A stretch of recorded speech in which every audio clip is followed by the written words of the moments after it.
빌립보서 4장 8절 말씀 다 같이 한 목소리로 받들어 읽도록 하겠습니다.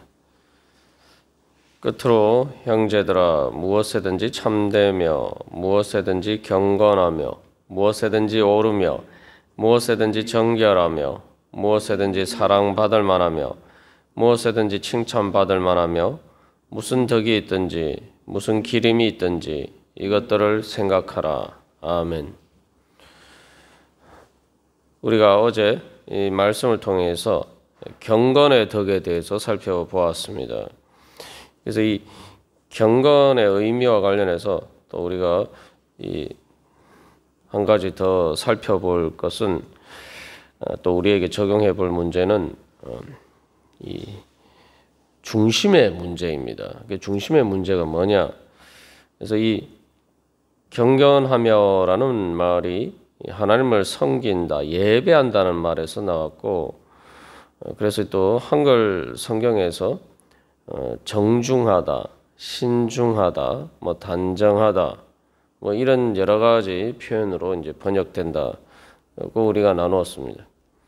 여기서 이제 우리가 보통 표현할 때 이 정중하다, 신중하다라고 할 때에 그런 단어에 똑같이 이게 중자가 들어간다는 거죠. 한자어로, 그죠? 중자가 이제 그냥 문자적으로 하면은 무겁다라는 그런 의미를 가지고 있죠.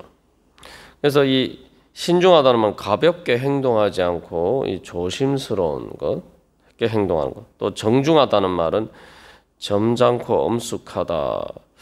또 이 단정하다는 말도 흐트러짐이 없다. 이런 말인데 이 말을 통해서 우리가 이제 경건의 덕이 뭐냐라고 할 때에 그것은 바로 우리 마음의 이 중심에 분명히 서 있는 것입니다. 무게가 있다라고 할 때 그게 뭐 무거운 짐을 진다 이런 의미가 아니라 바로 그 중한, 그러니까 중요한 가치가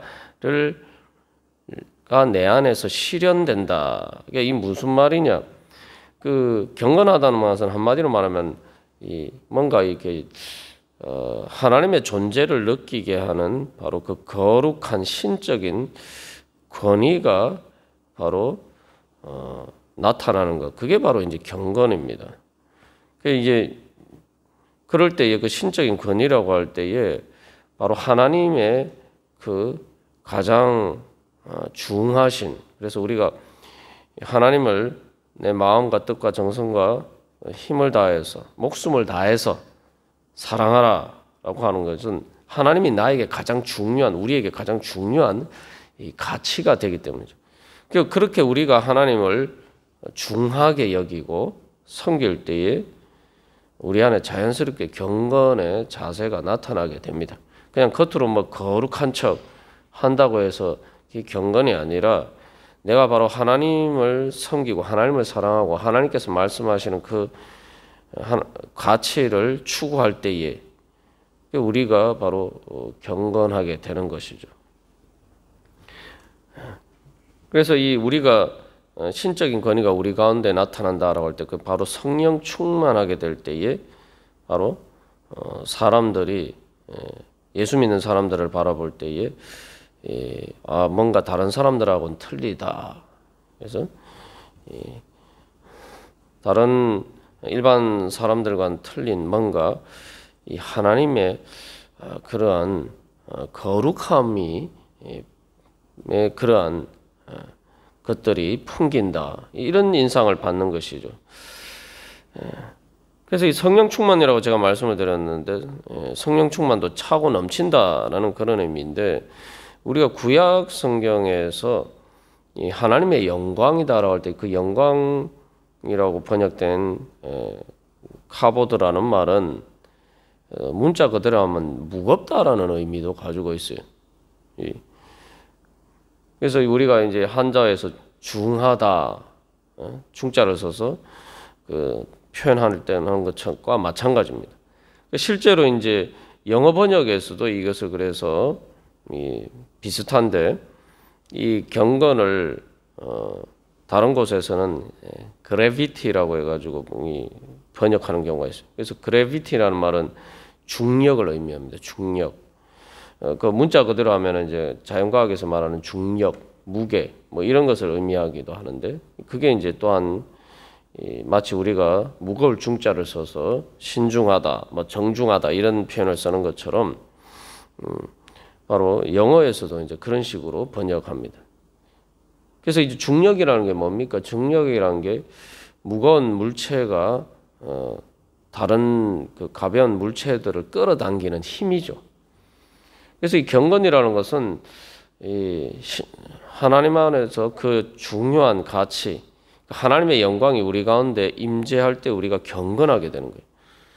그래서 어제 모세 예를 들었습니다만, 모세가 하나님의 영광을 봤을 때 바로 하나님의 영광의 그 빛을 반사하는 그 아우라가 모세에게 나타나는 것처럼, 우리 가운데 하나님의 임재가 충만하게 되면은 바로 우리 가운데서 바로 하나님의 영광의 빛이 우리를 통해서 반사가 되는 거예요. 그럴 때에 사람들이 그 빛을 보고 마치 중력에 끌리듯이, 바로 그 중한 가치에 끌리듯이, 바로 그렇게 사람들이 그렇게 예수 믿는 사람들이 말 그대로 세상의 빛이 되어서 그 빛에 끌리게 되는 거예요. 그럴 때 이제 이게 말 그대로 선교가 되고 전도가 되는 거예요. 그래서 어떤 우리가 이제 분들을 보면은 그 믿지 않는 사람인데 그런 얘기를 하는 거야. 아, 나는 저 사람이 믿는 예수라면 난 믿겠다. 이런 이제 그 이야기들을 하는 경우들을 제 주변에서도 이제 그런 얘기들을 듣습니다. 그런 사람들이 있는데, 우리가 이 세상에서 이제 다른 사람들에게 그런 평가를 받아야 돼요. 그런 평가를 받는 게 바로 그게 경건한 겁니다. 그냥 겉으로는 예배를 드리고 경건하고 거룩한 것처럼 보이는데 실제로 세상에서는 말 그대로 가볍게 처신하는 거, 경솔하고 처신할 때에, 그러니까 뭔가 이렇게 하나님을 믿는 사람으로서의 무게의 중심이 보이지 않을 때에 그건 이제 경건이 아니라 위선이 되죠. 가식이 되고. 그래서 뭐 예전에 그 어떤 선교단체에서 제가 대학 때 그 간증을 들었을 때 그 어떤 분은 그 스승인 그 교수가, 그분은 성악을 하는 분인데 처음에는 이제 예수 믿는다고 조금 여러 가지 막 박해 비슷하게 그렇게 했는데 뭐 워낙 실력도 뛰어난 데다가 또 그 안에 그런 하나님을 향한 섬김의 여러 가지 이제 자세들이 보여졌을 때 결국은 그 교수가 자기 제자에게 감화가 되어서 담배를 피다가도 자기 제자 만나면은 담배를 피던 것을 치운다는 거. 그래서 늘 자기가 또 항상 중요한 이 공연을 갈 때는 항상 그 말 그대로 그 교수의 애제자가 되어서 항상 이렇게 데리고 다니는 그런 이제 간증을 들은 적이 있습니다만, 그게 바로 경건입니다. 경건의 다른 말은 그래서 중하다는 말의 반대말이니까 어떤 말입니까? 경솔하다, 시시하다, 무가치하다. 세상 사람들이 볼 때 예수 믿는 사람들이 그렇게 보이면은 그게 이제 경건하지 않은 거죠. 그래서 이 경건하다는 것은 하나님을 향한 중심이 분명히 서 있어서 뭐 세상에 이런 여러 가지 풍파나 여러 가지 그런 것에 의해서 그때그때 일희일비하면서 변덕스럽거나 신실하지 않거나, 그리고 세상 사람들이 볼 때도 별로 이렇게 옳지 않은 것에, 그런 사소하고 무가치한 것에 거기에 막 이 혈안이 돼가지고 거기에 탐욕을 부린다거나 그런 것에 이제 자기 이익에 의해서 또 좌지우지된 거나 그렇게 가볍게 처신하는 것을 보이게 되면 덕스럽지가 않죠. 그건 이제 경건과 반대되는 말입니다. 그래서 한마디로 말하면 이 순교자들의 그 자세에서 나타나는 것처럼, 그래서 이제 실제로 그런 그 간증들이 많습니다만, 일제 시대에도 신사참배 때문에 교회가 박해를 받을 때에 또 많은 그 참되게 하나님을 섬기는 또 목회자들과 성도들이 그런 그 감옥에서도 그 일본 그 감옥을 지키는 일본 사람들에게도 감화를 끼쳐서 그 사람들이 비록 자기들이 뭐 법을 집행하는 입장에서 어쩔 수 없지만, 그러나 결국은 그 감옥에 갇혀 있는 그 사람들을 존경하게 되는 그런 간증들이 많습니다만, 그게 바로 경건입니다. 그래서 어떤 상황에 따라서 내 마음의 중심이 흔들리지 않고, 그래서 이 세상 사람들이 봤을 때, 저 사람들은 중심이 있구나. 정말 하나님을 섬긴다더니 정말 그때그때 상황에 따라서 세상 풍파에 따라서 흔들리지 않는, 정말 그 어떤 것에도 흔들리지 않는 견고한 중심이 있구나. 저 사람은 정말 세상을 초월한 사람들이구나. 그런 우리가 그 인식을 줄 때에 그게 바로 경건입니다. 그러니까 이것은 내가 가질 수 있는 게 아니죠. 내가 주님을 향한 중심이 분명히 서 있어서, 내가 하나님을 위해서는 내가 내 목숨까지 다해서 주님 사랑한다. 그래서 죽기까지 내가 예수님을 따른다. 라는 이 중심이 분명할 때에 그 주님 가장 거룩한 하나님의 영광을 가장 내가 소중하게 생각하고 그 중심에 따라서 행할 때에 우리가 자연스럽게 경건한 태도가 우리 안에서 빼어나오게 됩니다. 그렇기 때문에 우리 안에서 바로 그 세속적인 모든 더러움, 그래서 이 경건의 반대가 경솔하다라는 말입니다만, 여기서 경솔하다는 말은 바로 가치가 있지 않는 무가치한 하찮은 것에 내가 가치를 두고 무게 중심을 두고 내 삶의 중심을 두고 행할 때 우리는 시시한 사람이 되는 거예요. 그래서 우리가 어떤 가치를 추구하면서 사느냐, 내가 정말 하나님께서 말씀하신 가장 중요한 그 가치를 추구하면서 사느냐, 우리 자신을 돌이켜 볼 필요가 있습니다. 그래서 그 다음에 사도 바울이 무엇에든지 오르며라고 이야기하는데, 그래서 이 경건과 관련해서 이제 옳다는 것도 같이 이렇게 연관성 속에서 우리가 이해할 수가 있습니다. 오르며라는 말은 말 그대로 우리가 믿음으로 의롭게 된다. 그 의라는 말입니다. 그래서 옳다는 말을 다른 말로 하면은 의롭다. 그래서 우리가 믿음으로 의롭게 된다. 또 우리가 이제 정의라고 할 때 그 의가 다 같은 말이죠. 같은 단어를 사용합니다. 이것을 다른 말로 하면 무엇에든지 오르며, 무엇에든지 의로우며, 무엇에든지 정의로우며, 이렇게 번역할 수가 있습니다. 그래서 이 앞에서 경건과 관련해서도 중한 가치를 따른다 할 때 바로 의로운 것을 따라서 중심을 가지고 그러한 가치를 추구할 때에 그게 이제 경건한 것이죠. 그래서 이 의와 관련해서 자기의 어떤 개인적인 사적인 이익을 따라서 그것에 집착하게 될 때 우리는 어떻게 됩니까? 하나님께서 우리에게 주신 어떤 좀 더 고상한 가치가 아니라 그런 세속적인 이익에 따라서 움직이게 될 때에 그게 이제 그렇게 되면 시시하게 되죠. 무가치하게 됩니다. 그러니까 우리가 무엇을 추구하고 무엇을 구하느냐에 따라서 내 가치가 결정된다는 사실을 우리가 기억해야 됩니다. 돈이나 내 어떤 작은 이익에 따라서 내가 막 그때그때 일비하면은 나는 말 그대로 그만큼 가벼운 사람이 됩니다. 가벼운 사람이 된다는 게 무엇을 의미합니까? 우리가 성경에서 복음서에서 예수님이 늘 이렇게 말씀하신 건 하나님의 심판에 대해서 이야기를 하실 때 어떤 비유로 말씀하십니까?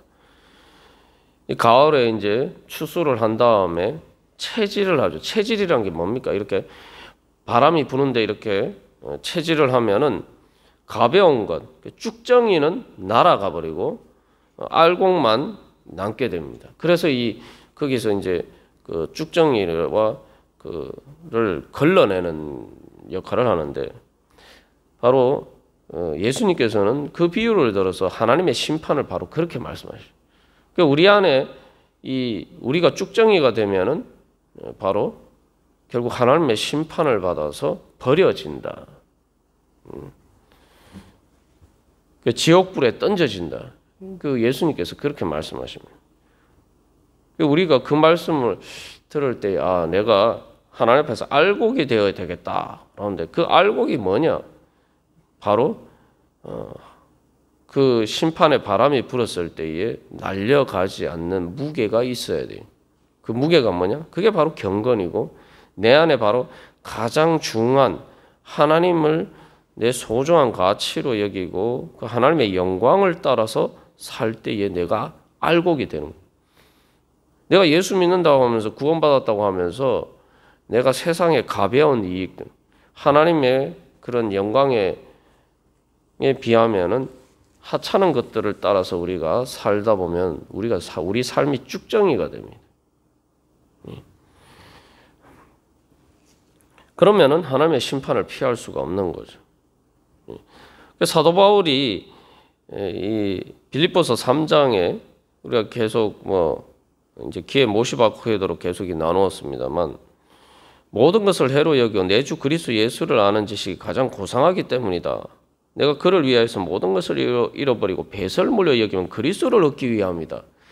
그리스도가 나에게 가장 중요한 가치이기 때문에 내가 그리스도를 얻기 위해서 다른 것을 손해로 여기고 그리스도를 얻는데 장애물이 되면은 내가 그리스도를 따르는데 방해가 되면은 그거는 쓰레기처럼 생각한다는 거예요. 쓰레기처럼 생각하고 버린다는 거예요.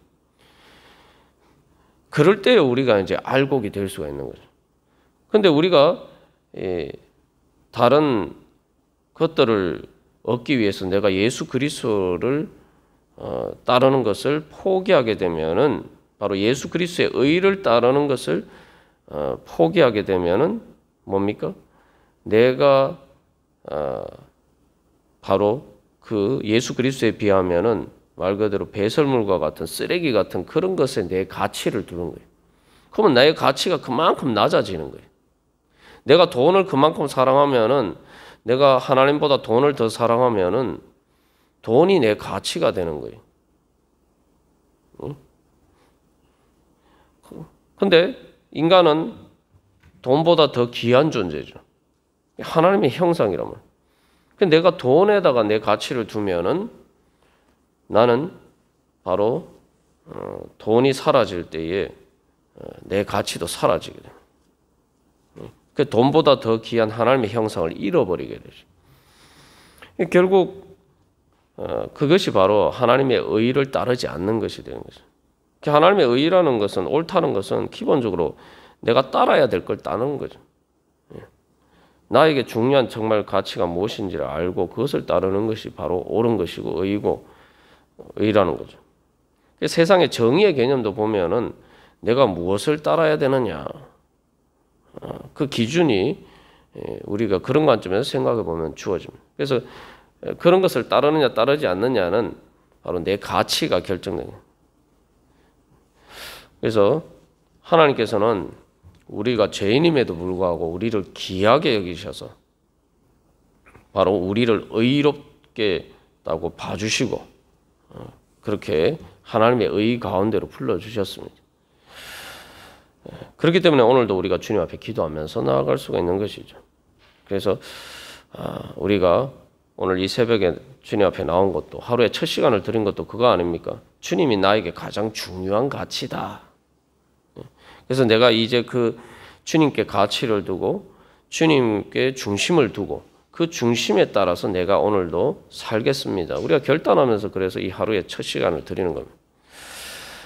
그렇게 우리가 오늘도 또 그런 마음 중심으로 우리가 주님의 뒤를 따르고 길을 원하오니 주님의 길을 보여주시고 저희들을 통해서 오늘 하루의 삶을 통해서 주님의 그 중한 가치가 주님의 영광이 드러나게 하여 나타나게 하여 주시옵소서. 그래서 하나님의 의로운 하나님의 나라가 저를 통해서 이루어지게 하여 주시옵소서. 우리가 그런 소망으로 기도할 때 또 주님께서 우리를 그 옳은 길로 인도해 주시고 하나님의 의의 그러한 귀한 천국의 대가로 주님께서 우리에게 갚아주실 줄 믿습니다. 다 같이 기도드리시겠습니다.